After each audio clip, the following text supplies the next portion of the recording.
I lived in a school district that didn't have buses. Everything was like pretty close together. So I walked to elementary school. Unless I was running late, then I get a ride from my mom.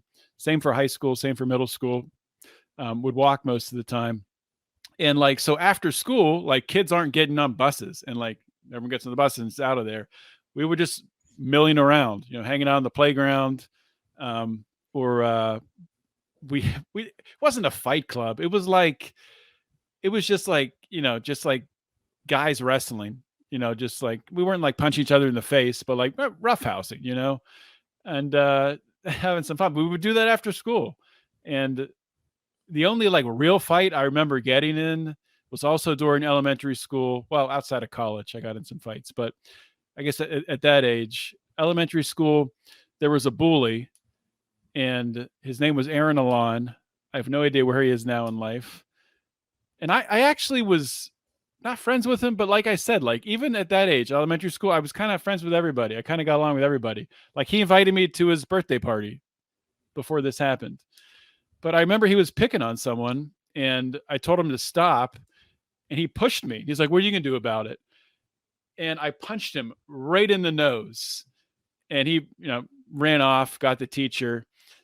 And I remember, or maybe I'm remembering my mom telling me this part of the story. Who knows? But I remember the principal called my mom and said what happened. And my mom was a teacher, was a substitute teacher at that point in time. So she knew the principal, knew the teachers, knew a lot of the kids. And the principal told her, "Well, this is what happened.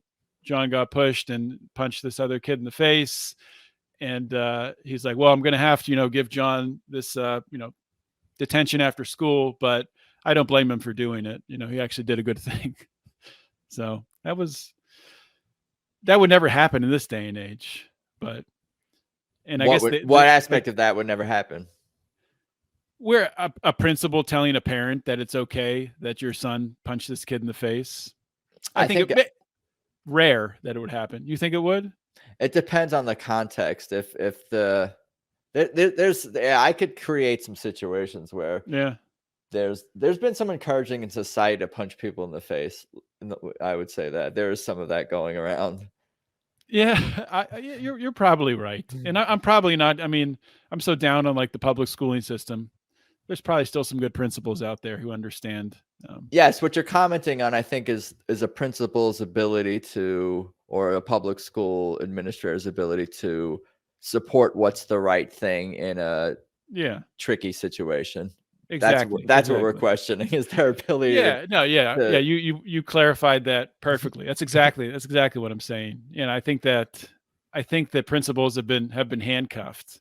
Not to say I shouldn't have, had to go to detention or whatever, but to let a parent know, because I think it's good for parents to know like the context of the situation, like, in the context of what happened, your kid actually did something that was right by, defending himself or defending this other kid from getting bullied. So, but the funny part, the tail end of that is I ended up getting detention from that.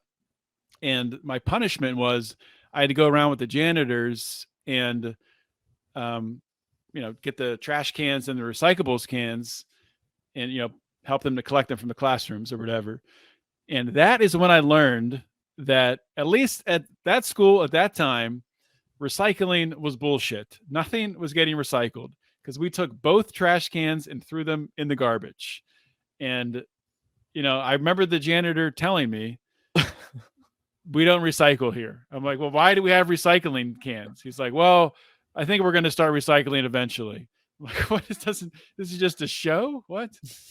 So I've never really fully believed in recycling as they sell it to us ever since that. I think a lot of it is just, politics and communities trying to say they recycle.